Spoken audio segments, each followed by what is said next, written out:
tuned into Breaking the Mask of Depression with your host, Diva with Depression.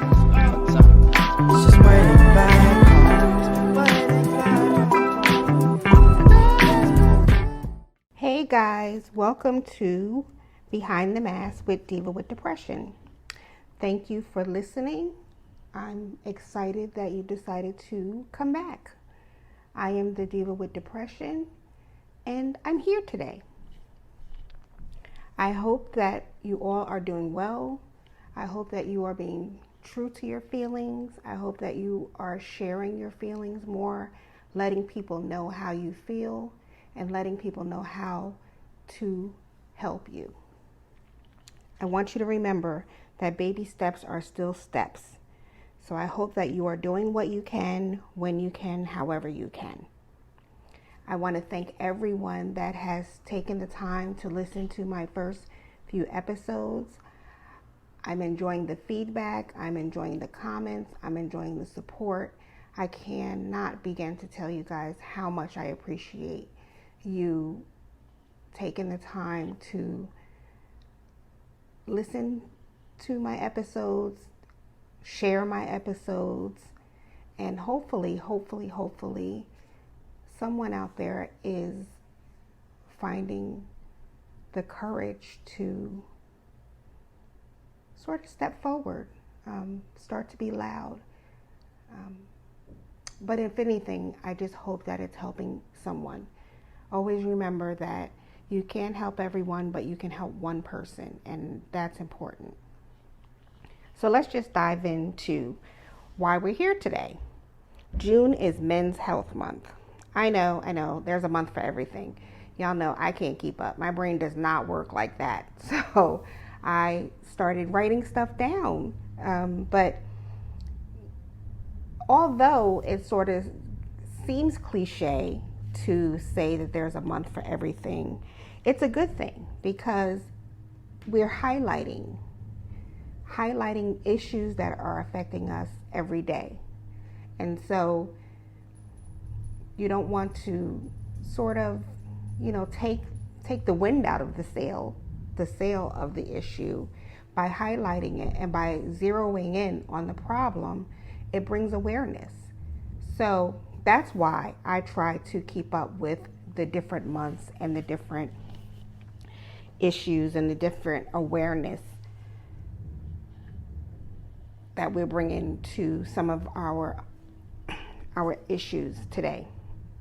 So when I saw that it was Men's Health Month, I said I must do an episode on this. I made a list when I started this episode of things that I wanted to discuss, and I made a list before I started even doing the podcast itself about how I wanted to maybe take the time to have a men's episode once a month, sort of discussing men and mental health once a month, having a man come on and discussing their sort of their bouts with depression and some of their symptoms. So I was excited that it is Men's Health Month, and that I got a chance to talk about some of the general things as far as men and mental health is concerned. So please don't get jaded by, some of the advocates as myself that we sort of every month we're ripping off a different awareness. Enjoy it, take advantage of it, because the more we talk about it, the more awareness it brings to it, and hopefully that will bring some more resources. If we start talking about men and mental health, more men will go out and get help and start to talk about it. We start talking about men's health, period, and we start talking about prostate cancer and diabetes and high blood pressure, which are some of the things that are prevalent in men. And hopefully the more we talk about it, the more hope we give to men and get them out to the doctors to discuss these things. So I can go on and on about the many health issues facing the men around me. But since I'm a mental health advocate, that's what I'll try to stick to today. And since I'm not a man, I will try not to speak for them. I will speak to them with love and concern. I posted a meme on Instagram that said 15% of men will suffer from a mental illness. That's 15%. And so that may not seem like a large number to you, but it is a significant number. But I decided to take it one step further since I'm a Google nerd and I wanted to look up some statistics to share with you guys. My sister used to say, if you need any information, call me at 3 a.m. and I will find it for you. So I'm going to share some statistics, and don't laugh at me that sometimes I get caught up in that word. But here we go. So 51.5 million people live with a mental illness, and that is a figure from 2019. 56.5% of those people were males. 56.4% were males 18 to 25 years old. That's a lot of people. That's a lot of men. So again, 51.5% million people. Among that 51.5 million people with an active mental illness, 16.3% were males. Now, remember we said the 15% in the beginning, so the number is growing. And so as of 2019, it was 16.3%. It's now 2021. And between the racial stress and the pandemic and just everyday life, we can just imagine what the numbers would be like today. And so where are we at with that? You know, it's pretty scary. It's pretty scary. And now we have another number. The percentage of young adults between 18 to 25 years old with an active mental illness was 38.9%. Males with an active mental illness was 36.8%. So you know what that means, fellas? Y'all ain't going to get no help. Y'all ain't talking about it. You're just not talking about it. You're keeping it to yourself, and you're not taking the time to heal your mental and your physical wounds. Here's another statistic that sort of blew me away, because you don't hear about men as much as you hear about women when it comes to mental illness. Men die by suicide 3.5 times more than women. Men experience a higher rate of suicide than women. Isn't that something? Isn't that something? So men are taking their lives at a higher rate than women. And we have to think about that. Why is that? But I think it's all a circle, because they are taking their lives because they're not getting treated, or they're not sharing with their family and friends how they really feel. And they're not acknowledging past wounds, past trauma, past feelings, past history. It's sort of heartbreaking. 6 out of every 10 men experience at least one trauma in their lives. The trauma could be related to accidents, physical assault, combat, PTSD. These are things that happen to men, and they just, put a Band-Aid on it and they keep going. And so I guess if you really think about some of these numbers, you can see why we are where we are today. Nearly 1 in 10 men experience depression and anxiety. And that's according to a poll by the National Center for Health Statistics. Nearly 1 in 10 men reported experiencing some form of depression or anxiety, but less than half sought treatment. 1 in 10 men. It should be 10 out of 10 men. 10 out of 10 men should say, I'm feeling anxious, I'm feeling depressed, and I would like to do something about it. That is in a perfect world. That's what we would want. We want our spouses, partners, brothers, sons, uncles, grandpas. We want our men to feel better about themselves. We want our men to feel comfortable seeking help. So last episode, if you guys remember, I talked about my younger brother and his bout with depression and his bout with suicide. And over the course of the years, my brothers and I are very close. So there are some experiences that we have shared and some experiences that we don't share.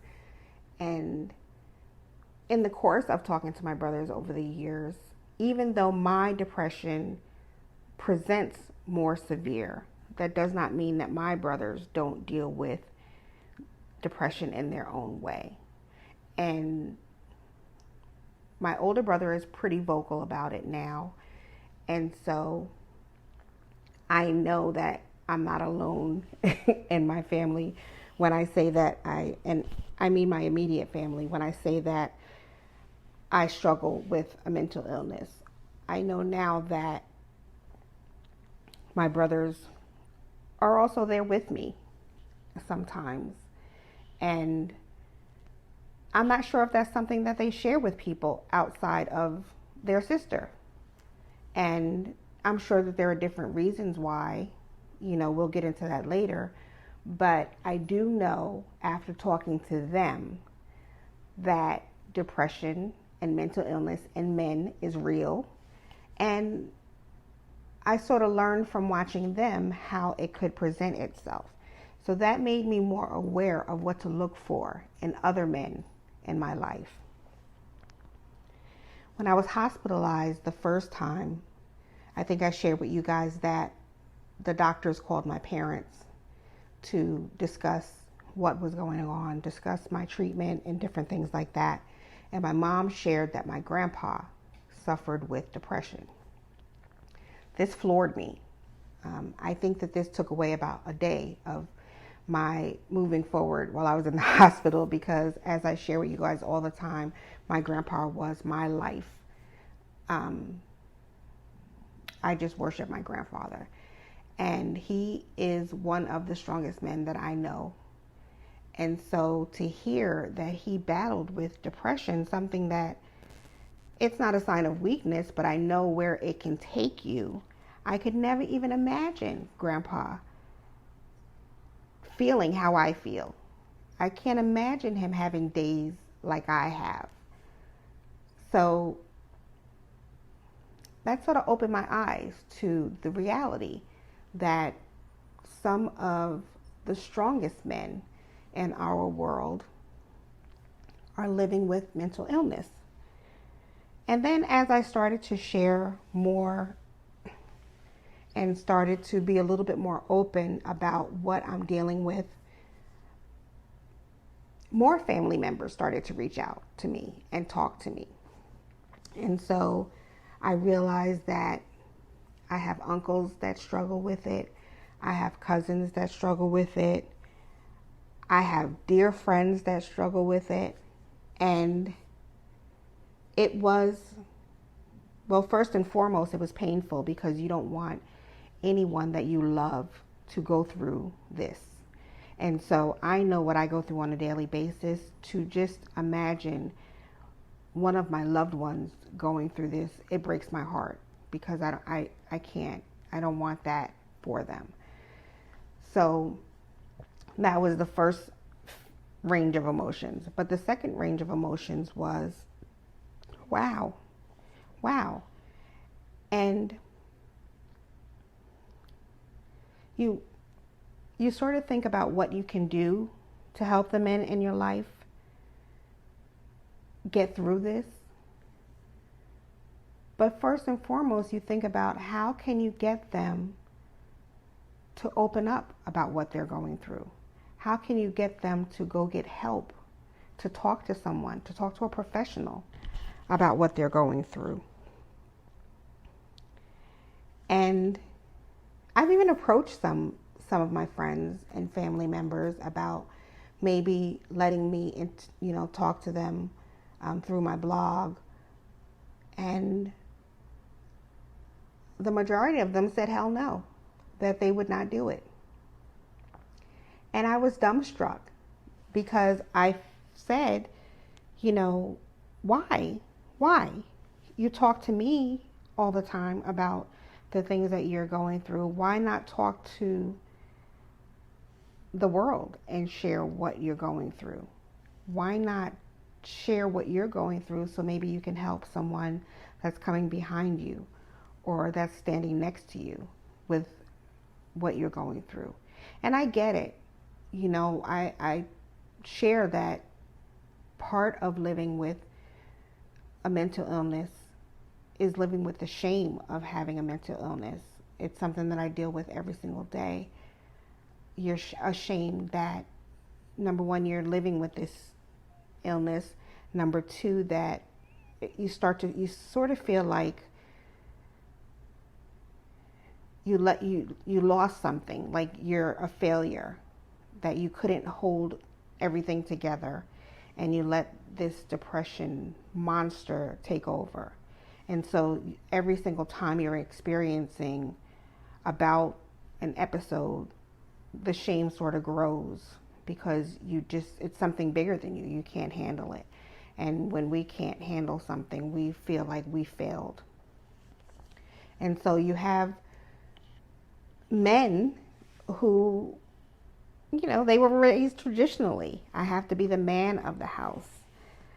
I have to be the savior. I have to be the protector.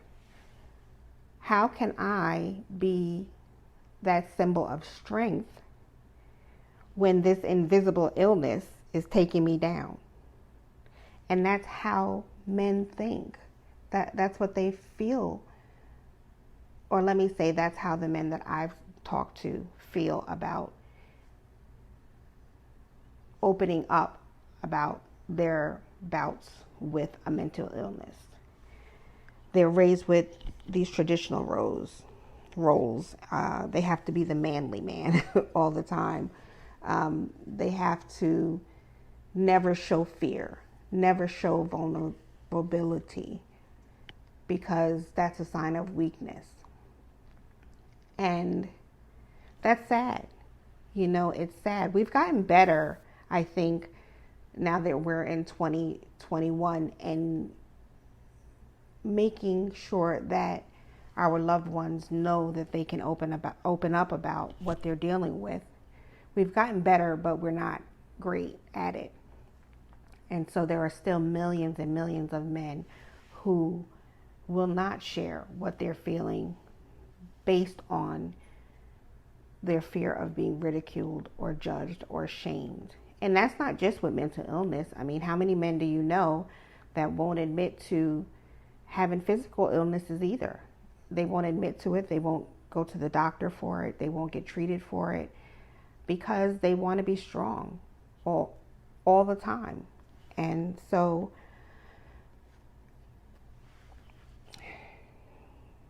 it's a battle. It's a battle. And I'm not saying that women are perfect. We're far from it. But I think women are taught to be more aware of their emotions than men. And that's where we're losing our brothers. They're not sharing their pain. And women, we could do better. We have to do better with letting our men know that vulnerability is a strength. I'd rather have a man tell me that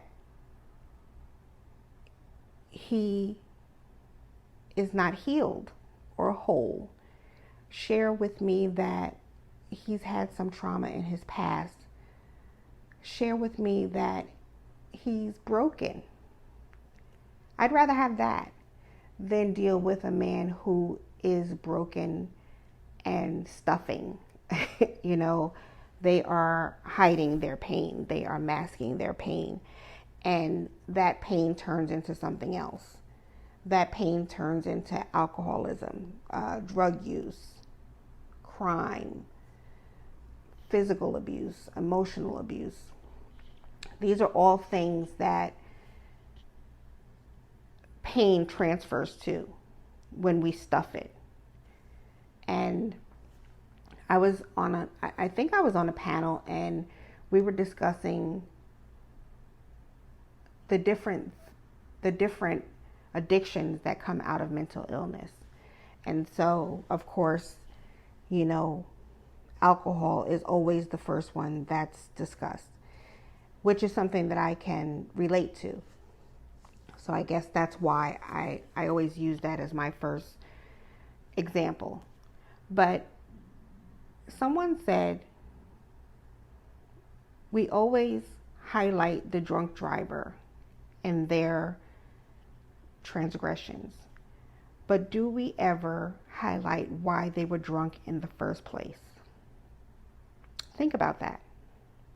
We always want to bash people for where they are in life, but we never take the time to think about why they are there in life.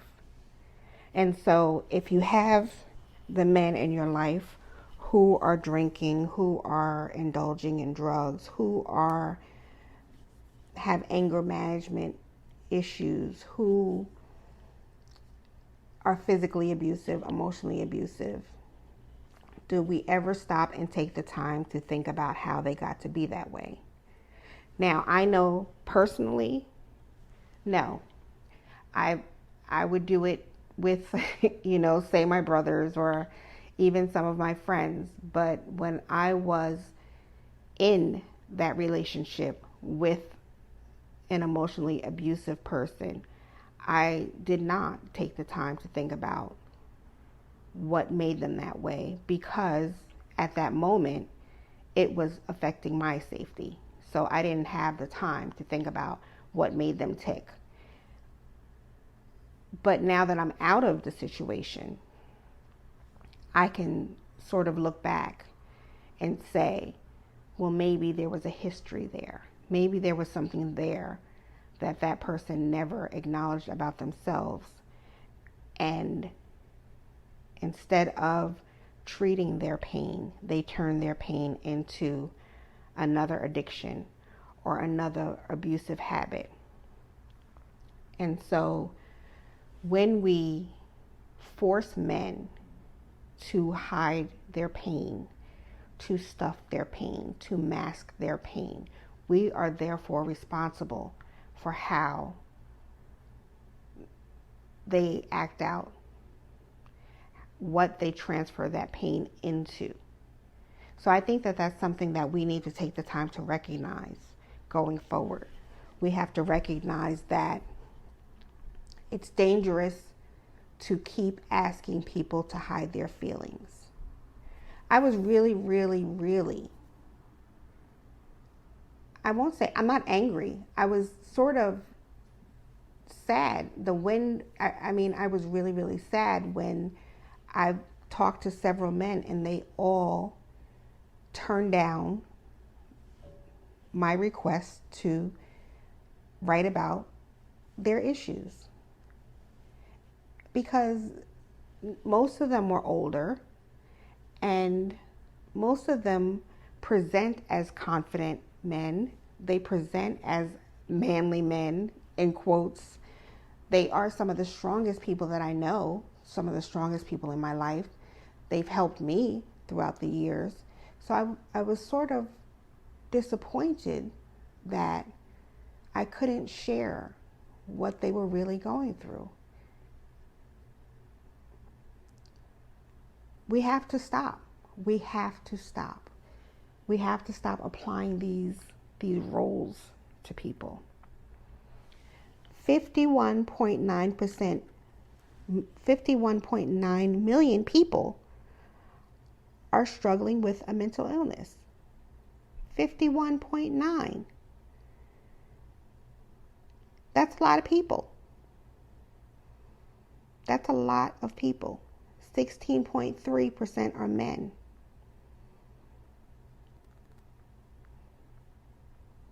Think about that. Think about that. 56.5% of men are struggling with a severe mental illness.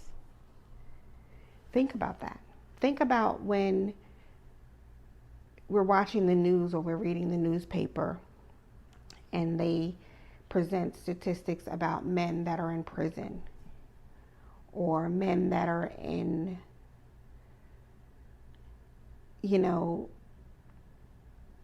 mental institutions, men that are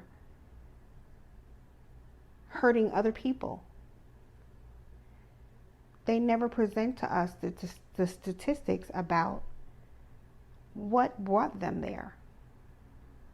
How many lives could we have saved if we would have taught our young men to share? Just share. How many men have bullied me over the years because of their own pain? Those are things that I can think about now that I'm out of those situations. But I couldn't think about them then. I remember when I was in elementary school and there was a kid there. I won't say his name, but he bullied me constantly.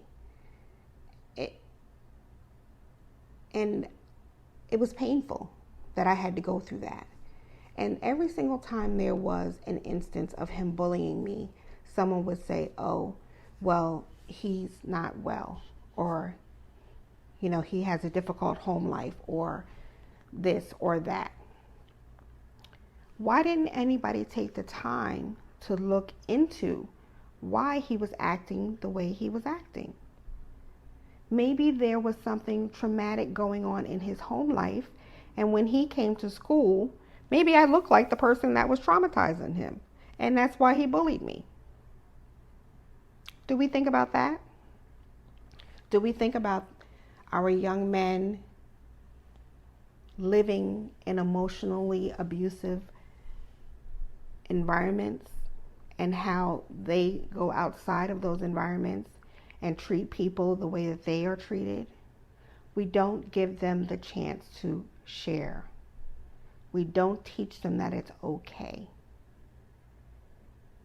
And we have to start teaching them that it's okay to feel how they feel. We have to stop saying man up. We have to stop telling our boys, don't cry.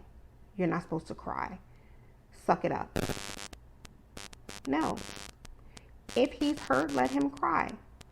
If his feelings are hurt, let him feel it. Because then he will grow up to know when he's hurting and how to handle that.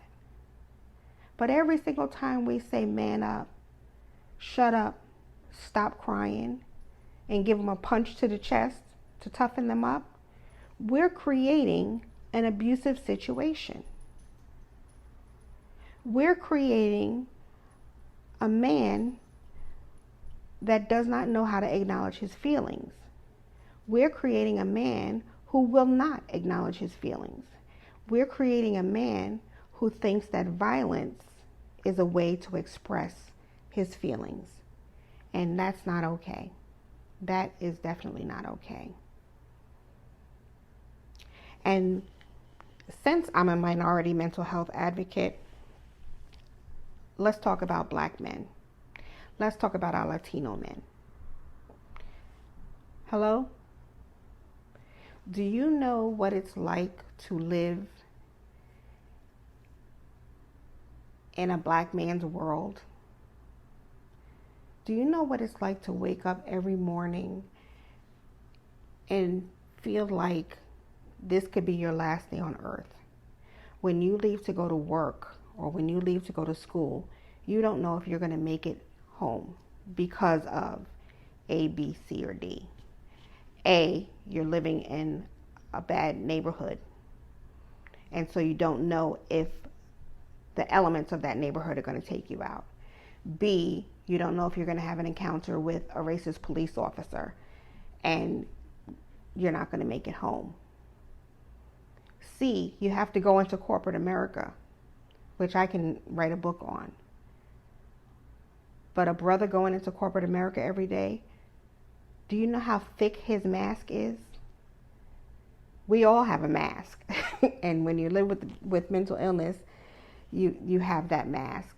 But think about the mask that a brother has to wear going into corporate America every single day. Just think about that. Not knowing if you're going to be able to come home to your families every day. Being judged by the color of your skin. Being judged by your height. Being judged because of what someone told others to be fearful of. Think about that. And just add that to all of the other issues on a man's plate. That leads to brokenness. And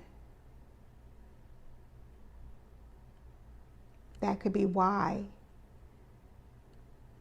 the numbers are so high for our brothers being in prison, our brothers living with addiction, our brothers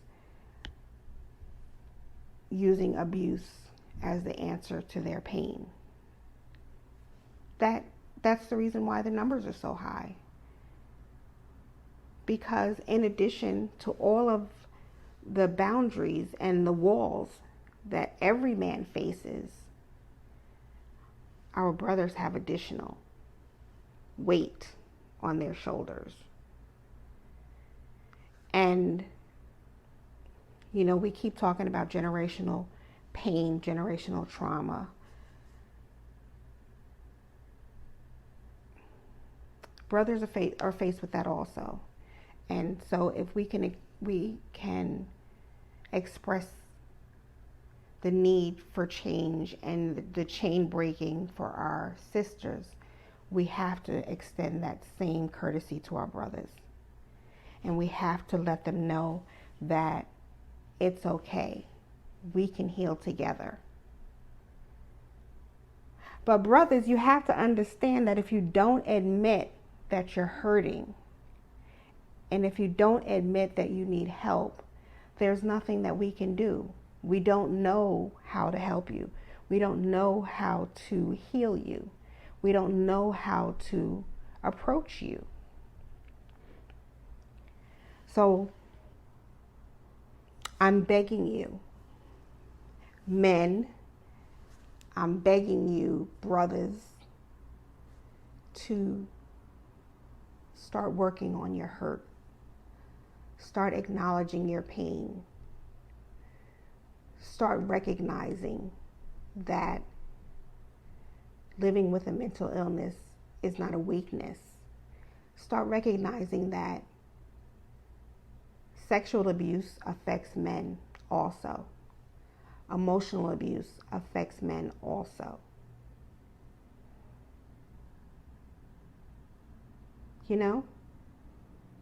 This is not a one-way street. Men and women are abused.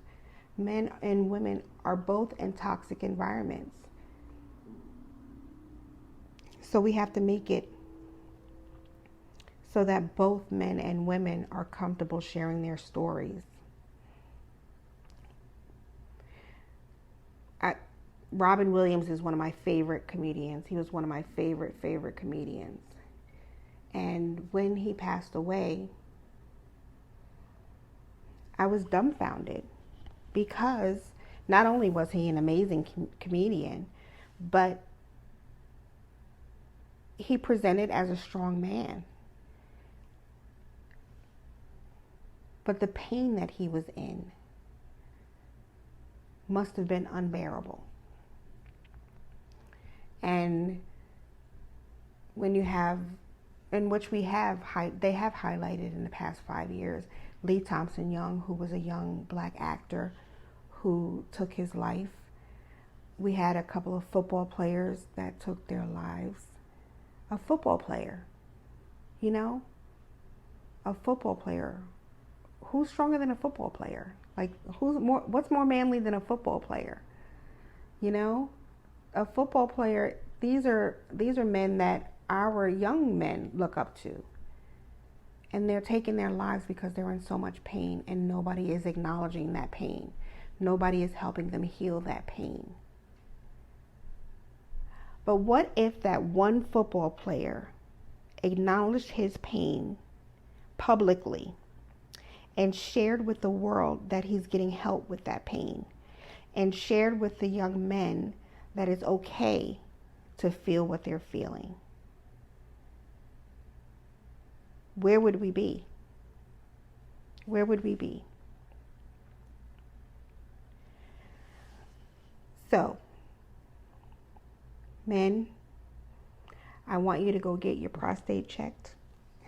I want you to go get your diabetes checked out. Get your high blood pressure checked out. Get all of those physical things checked out. But I also want you to go get your soul checked out. I want you to take the day or the month to go online. And if you feel like you are depressed, there's always quizzes on Google where you can sort of take a little quiz to find out if your symptoms are more. You can go to your primary care physician and explain to them how you're feeling. And it could be, like I said, it could show up as anything. It could show up as crying. It could show up as anger. But share that with your primary care physician and let them know that you're looking for help. There are various resources online. Psychology Today is one of my favorite sites to share, because you can look for a psychiatrist or a psychologist, and it gives you so many drill down options, so many filters. So you can look for a male physician. You can look for the race of the physician. Just start. Take one step. And if you don't want to take it alone, then find someone who is willing to help you take that step. I know that the women in your life would love to help you heal. I would love to help you heal. So if you don't have anybody else, contact me. I will find you a physician, a psychiatrist, a psychologist, someone to help you start to heal your pain. So feel free to contact me. Black Men Heal is another organization that I share as a great resource for black men to learn to heal their pain, to begin the journey of healing their pain. Again, Instagram, Facebook, TikTok. I follow some wonderful brothers on TikTok who are doing the work with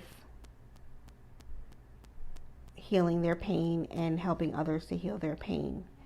And so they're out there, men, fellas, brothers, hubbies, boyfriends. There are people out there that are waiting to help you and are willing to help you. So please take this time during Men's Health Month to work on your mental health. Because I'm going to tell you from experience that your mental health can wreck your physical health and vice versa. So why not take the time to get them both checked out and start the path to healing. We need you to stick around. We need you to change the world. We need you to be here and to be present. So, please, please, please take that baby step to healing. I'm the Diva with Depression, and I will talk to you next time.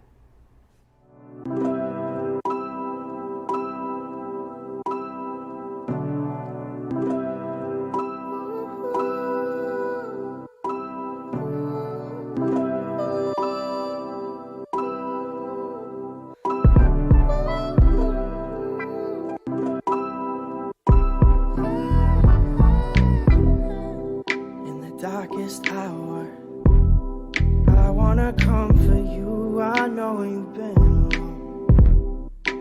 Oh, where do you go? In your head, when in the real world there's snow.